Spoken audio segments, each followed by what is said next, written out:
You're listening to the Future Tech Podcast with Richard Jacobs. Future technologies such as artificial intelligence, stem cells, 3D printing, gene editing, Bitcoin, blockchain, the microbiome, quantum computing, virtual reality, and exploring space are much closer than you might think. In fact, many early versions of these technologies are in play right now, and the companies that are using these technologies are the focus of this podcast. My goal for you, the listener, is to learn from these podcasts. You may very well learn something that may change the course of your life for the better, steer you towards a new career, or give you insight into addressing a thorny medical problem. Remember, this podcast and its content is informational in nature only. No medical, tax, legal, financial, or psychological advice is being given. If you've enjoyed the podcast, please listen, subscribe, like, and tell your friends about it. Thank you.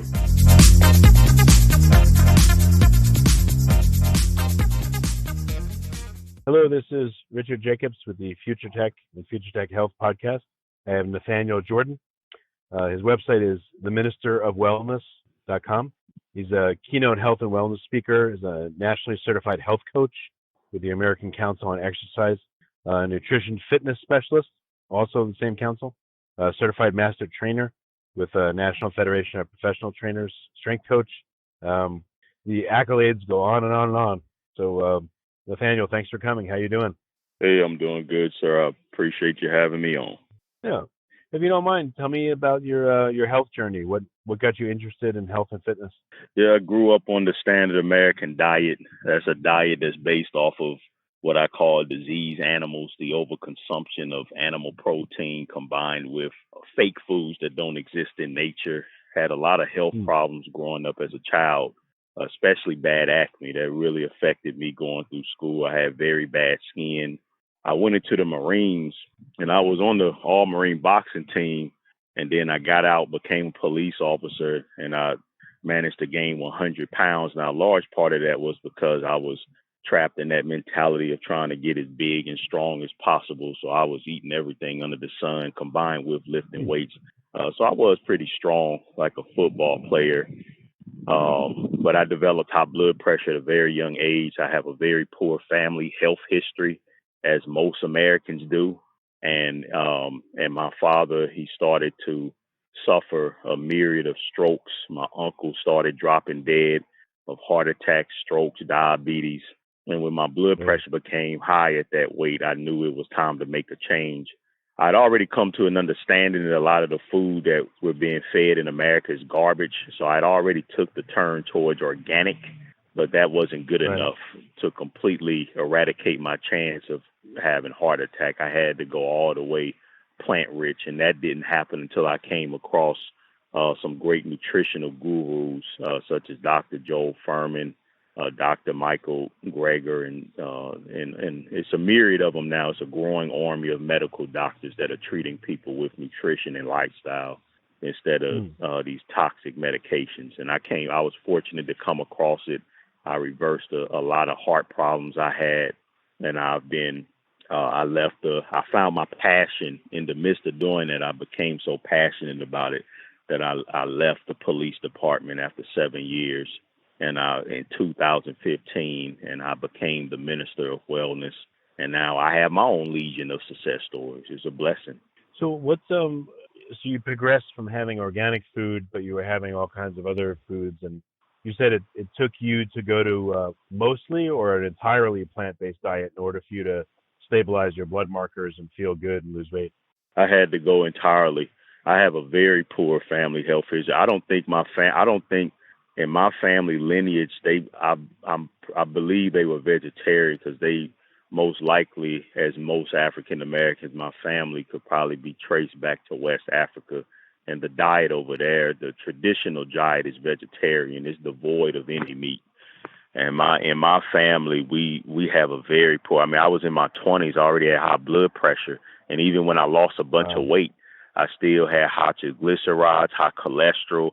And that was only with me doing the meat once a week. I would go to an organic pizza place and get organic meat. I mean, it was grass-fed and everything, and it still kept my numbers out of whack. And it wasn't until I went, and I had to go strictly plant-rich. And many people find this. I've helped many people reverse high blood pressure And they find that unless they completely get off all animal protein, their cholesterol won't get into a normal range, and their other blood markers won't return normal.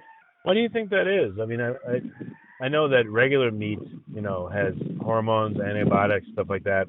But if you're eating, grass-fed, pasture-raised stuff without any of that, how come for some people it doesn't seem to work? Like, what percentage of people do you think it works for, and why doesn't it work for some?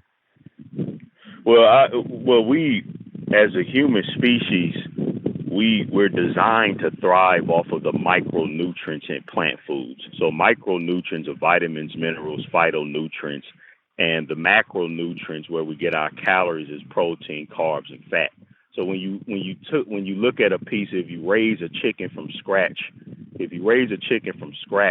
the tiny bit of micronutrients that our body needs that the chicken flesh would have, that's because a naturally raised chicken, for instance, is running around eating grass. So whatever it's getting in its tissues is getting from the grass.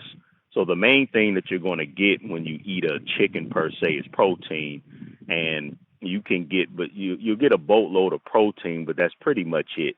You get a very small amount of other nutrients. You won't get any fiber, and that's very dangerous for human beings. So we have a very complex digestive system, and it's very dangerous to eat anything without fiber, because fiber is what keeps our colon and our digestive system clear from any toxins and pollutants. And that's a huge drawback from animal. And most of what you're going to get, even with the healthiest type of meat, is still going to be mostly cholesterol and saturated fat, no fiber, very, very little nutrients. So when you lower that and you replace it with a much, much better quality of protein like beans and nuts and seeds and green vegetables that'll give you plenty of protein but won't sacrifice the amount of fiber and vitamins, minerals, and phytonutrients, you automatically see a world of difference. And Dean Ornish, he's been doing that with Advanced Heart. He became so great from treating people with a 100% low-fat vegan diet with severe heart disease that when Bill Clinton developed his heart disease, he found out about him, and he helped Bill Clinton reverse his heart disease. And that's why Bill Clinton to this day is an advocate of a strict vegan diet. So what are your thoughts on the ketogenic diet, the low carb? There's a big movement out there as well that's espousing that. But what are your thoughts on that? It's not sustainable long term. And Americans, we're such a fat, sick nation that people are very desperate to lose weight at any cost. But if you're desperate to lose weight at any cost, that can lead you down the wrong path. The ketogenic diet was only meant to be used under medical supervision for children suffering from severe seizures, and it's only supposed to be a short-term diet. But our body needs carbs. That's why you go into ketosis, because your body's going to find a way to make carbs from the fat and protein. It's going to find a way to get sugar, because our brain and our cells is fueled by sugar, and it's not good to stay in that state perpetually. It's not good.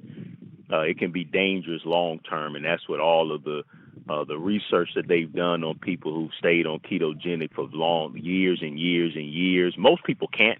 It's too restrictive, and it's too much. It goes too much against what's natural to us. We want fresh fruit. We're designed to see a delicious, ripe, juicy apple and want to pick it and eat it off a tree.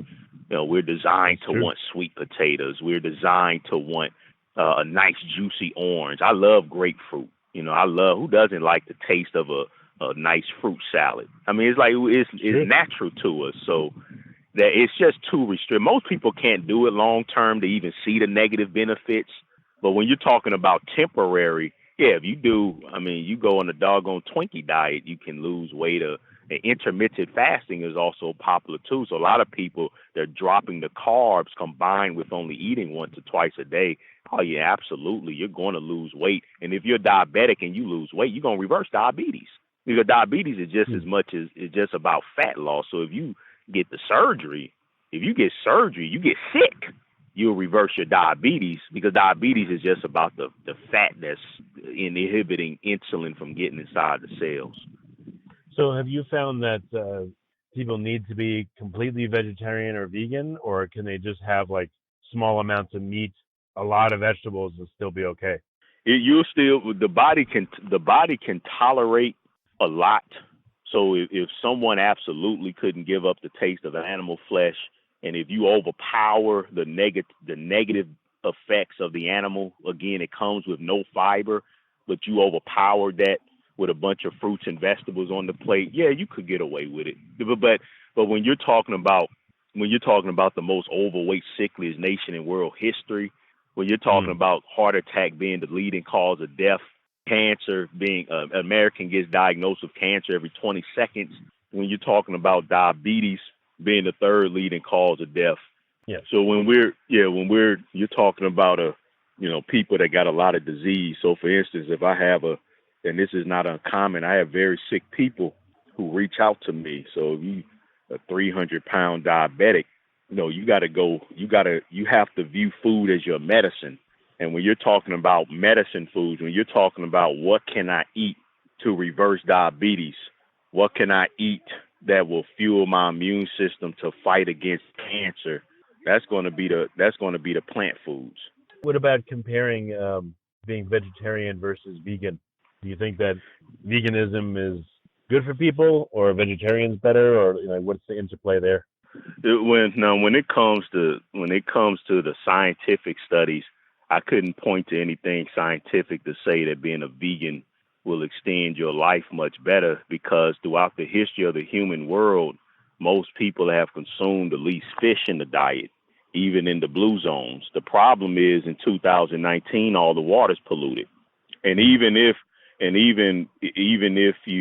for people who are religious and follow the diet style that was laid out in the Bible, in the book of Genesis, it was a vegetarian diet. However, or it was a vegan diet, but however, it technically wasn't vegan, because if we were to grow our own food and eat everything right from the ground, right from off a tree, technically we would be eating microorganisms, and you might even be eating a little bit of bug here and there.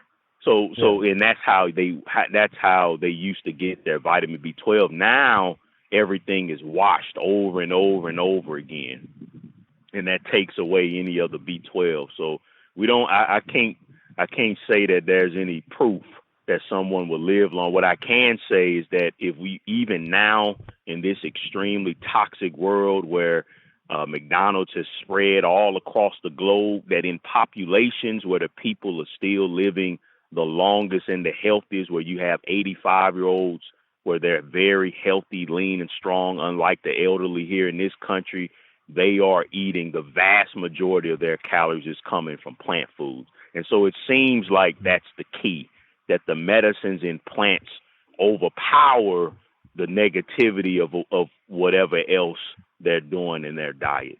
What about, I've heard about, there's GMO plants, there's glyphosate, there's all kinds of crap in, certain plants and fruits and everything. So even if you eat vegetarian or vegan, how do you make sure that the plants you're eating don't have pesticides on them and they're not going to affect you badly that way? Well, every single nutritional scientific study that has used fresh fruits and vegetables to heal people, to help people reverse disease, it was conventionally grown produce. Our bodies are highly resilient. So I tell people now, with the genetically, GMO is a different beast. GMO is you taking a apple, for instance, and you putting it a gene that doesn't belong in there to help it withstand unlimited spraying. That's a whole different monster. So we want to stay away from GMO. But when you're talking about conventional produce, if you take somebody on the standard American diet, like my father, for instance, he suffered 9 strokes and died at age 66 because all he ate was meat and sugar. If you took him off that meat sugar diet and he ate nothing but conventional produce and seedless fruits, he would still be alive today. He would have lost weight. He would have reversed his heart disease, and he will be alive today in excellent health, because the body takes in what it needs and rejects what it doesn't need. And my mother is living witness to that. My mother is on a very low budget. She buys conventional produce. She washes it to the best of her ability. but she switched over. I convinced her to switch over diet after she saw my success. She listened to me, lost 40 pounds, and reversed all her diseases. And she's 70 years old, and she don't take a single prescription medication. That's great. So I always tell people to never ever let we can't not ever allow ourselves to be victims. There's always a way to do the right thing. So, and then most of the produce, that's the worst of the produce is fed to the animals that we get our meat from anyway. So if you want to reduce your exposure to glyphosate, to pesticides, herbicides, then the first thing you need to do is stop eating meat, because all the pollutants and toxins in the environment get stored in fat. So and that's why it's very important to be as lean as possible. You want to be as lean as possible, as muscular as you can, so that the toxins don't have anywhere to store themselves. So lowering your toxicity doesn't start with going organic on fruits and vegetables. If you want to lower your level of toxicity, that starts with getting on a plant-rich diet. Gotcha. So do you think there's any place for like organ meats again, or pasture-raised, grass-fed animals, or you think still it's just far better not to have them at all? No, it's no need for it. It's no health benefits. What will it help? It won't help anything. The only reason why people keep it in their diet is because they're addicted to it. But there's no meat. There's no reason to eat meat at all. Like what are the health benefits? Like for instance, me, I lost 100 pounds, reversed heart disease. All my levels are normal. Why would I add grass-fed meat to my diet? That would be the question. Before I would do something like that, I would have to ask that, okay, what would it be giving me that I need that would help protect me against the top 15 killers of all Americans? Heart attack, stroke, diabetes. You know what I'm saying? Like, what would it do? And no one can answer that question. So the only answer... Yeah, I'm sorry. Well, it's all right. No, what do you find that people have the hardest time with? Is it meat? Is it giving up sugar? What is it that, I'm sure you interact with a lot of people and a lot of them have challenges. Like, what's hard for people to do? It's all of it. The people with food addicts, the standard American diet has been designed to be addicting. It's designed that way. It's designed by high-level biochemists to hook the human brain. It's a monster we're facing, brother. It's almost impossible to get off this stuff. I'm not trying to sound gloomy here, but it's nearly impossible to achieve a long life and excellent health in America. We've lost the war. My job as the Minister of Wellness is all I do is I proclaim the absolute truth. And then I don't know what people will do when they get the truth, but people struggle with all of this stuff. There's people right now on dialysis and they still ordering a Domino's pizza right now. They can't stop. It's people 400 pounds that can't even move, and they inside a Walmart and they loading up their cart with ice cream. Yep. So it's everything. My father couldn't stop. He had 7, 8, 9 stroke. He was on a feeding tube, and he still wanted to get off the feeding tube so he could eat steak. Right. Did your dad was he around long enough to see you go through a change, or no? He was. He passed away in 2015, October 2015, and shortly after, that's when I became the Minister of Wellness. And so he did see me lose a lot of weight, but I couldn't convince him to change. Just like I couldn't, only so far I've convinced my mother to change. It's hard. It's difficult. Most people give up hope, and they don't believe life is worth living. So the hardest thing for people to overcome is themselves, their mindset. The hopelessness that people get inbuilt is hopelessness and the victim mentality. Those are the biggest barriers to people becoming healthy, because they don't believe they have it within themselves to eat in a manner to support excellent health, and then they believe that it don't make no difference anyway because we all gonna die, and then the fruits and vegetables are bad for us now too. So those are the two mentalities. Those are the two mentalities that I fight against most of the time with people. It's those two mentalities that I'm always trying to get people to come out of, and it's very difficult. So what's your best answers for the most, for those two situations? Like, what's your best answer that you've come up with over time? Knowledge. Knowledge is power. You have to become infatuated with learning everything about the human body, the organs. You have to knowledge. You have to understand addiction. What are they doing to the food that makes it so addicting. I have on my YouTube channel, the Minister of Wellness. I have a 28-part health seminar, 12 parts I have covering the power of the G-bombs, greens, beans, onions, mushrooms, berries, and seeds. Then I have a 12-part series covering food addiction, the 12 components of food addiction. There's 12 components that work together to keep people trapped, and you have to learn about it. And I have people that go through those 28 videos, and they're losing tons of weight, 40 pounds in 4 months, 50, 60 pounds, reversing diabetes. I have success stories all across the world now in 2019.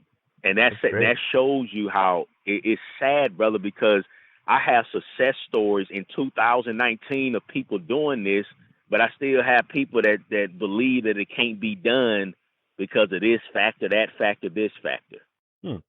I go over different fruits and vegetables almost every day.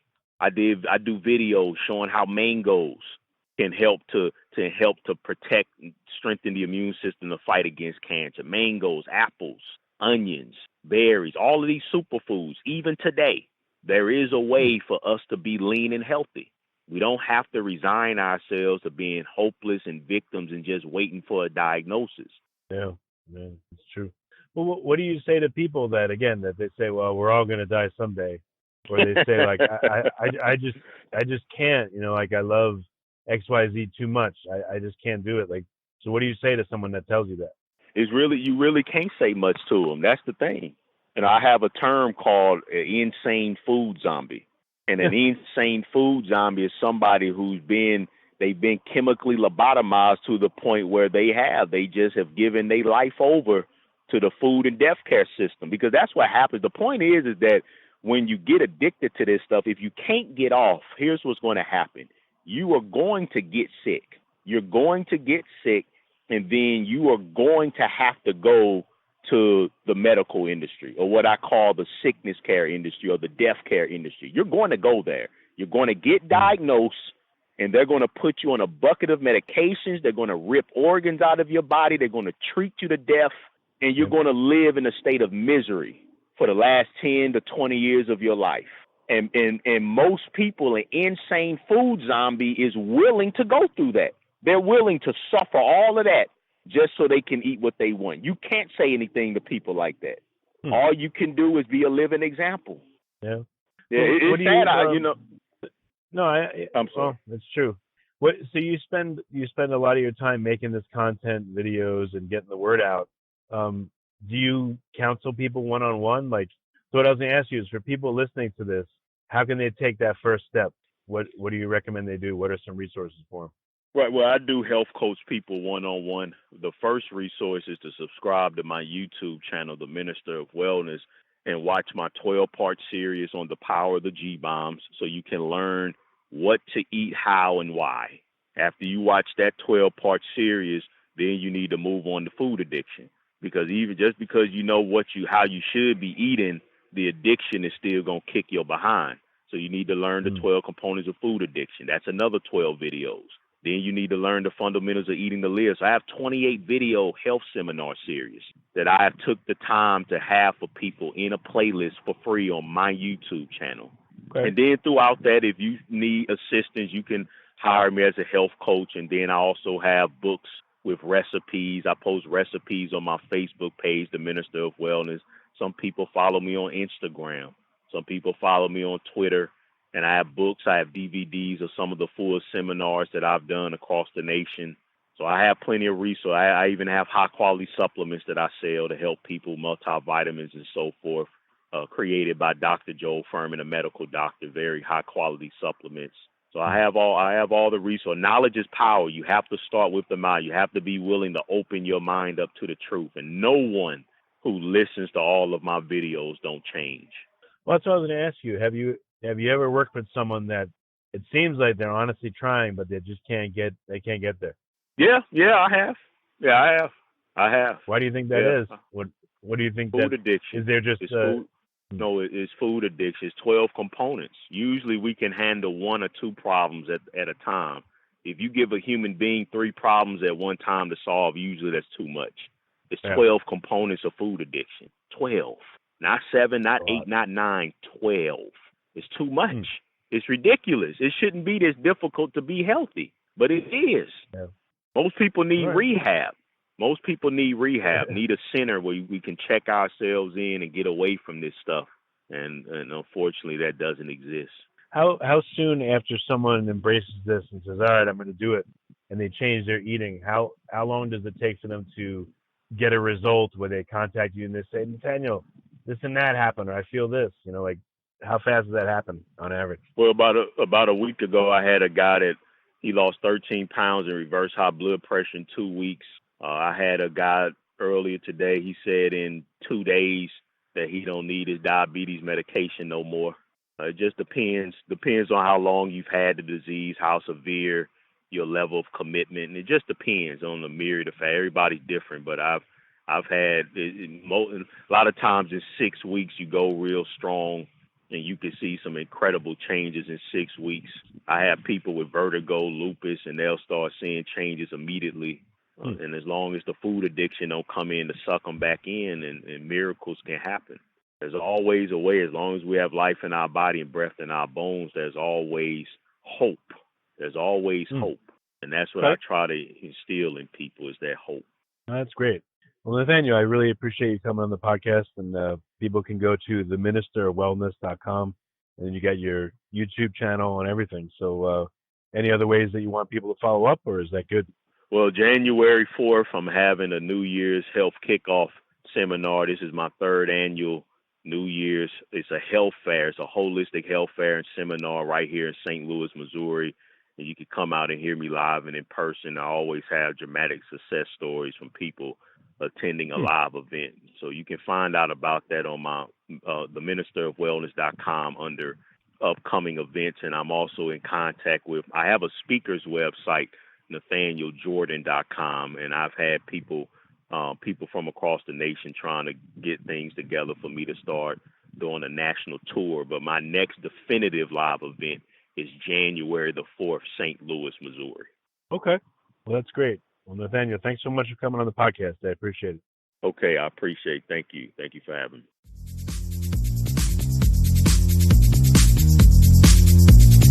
You're listening to the Future Tech Podcast with Richard Jacobs. Future technologies such as artificial intelligence, stem cells, 3D printing, gene editing, Bitcoin, blockchain, the microbiome, quantum computing, virtual reality, and exploring space are much closer than you might think. In fact, many early versions of these technologies are in play right now, and the companies that are using these technologies are the focus of this podcast. My goal for you, the listener, is to learn from these podcasts. You may very well learn something that may change the course of your life for the better, steer you towards a new career, or give you insight into addressing a thorny medical problem. Remember, this podcast and its content is informational in nature only. No medical, tax, legal, financial, or psychological advice is being given. If you've enjoyed the podcast, please listen, subscribe, like, and tell your friends about it. Thank you.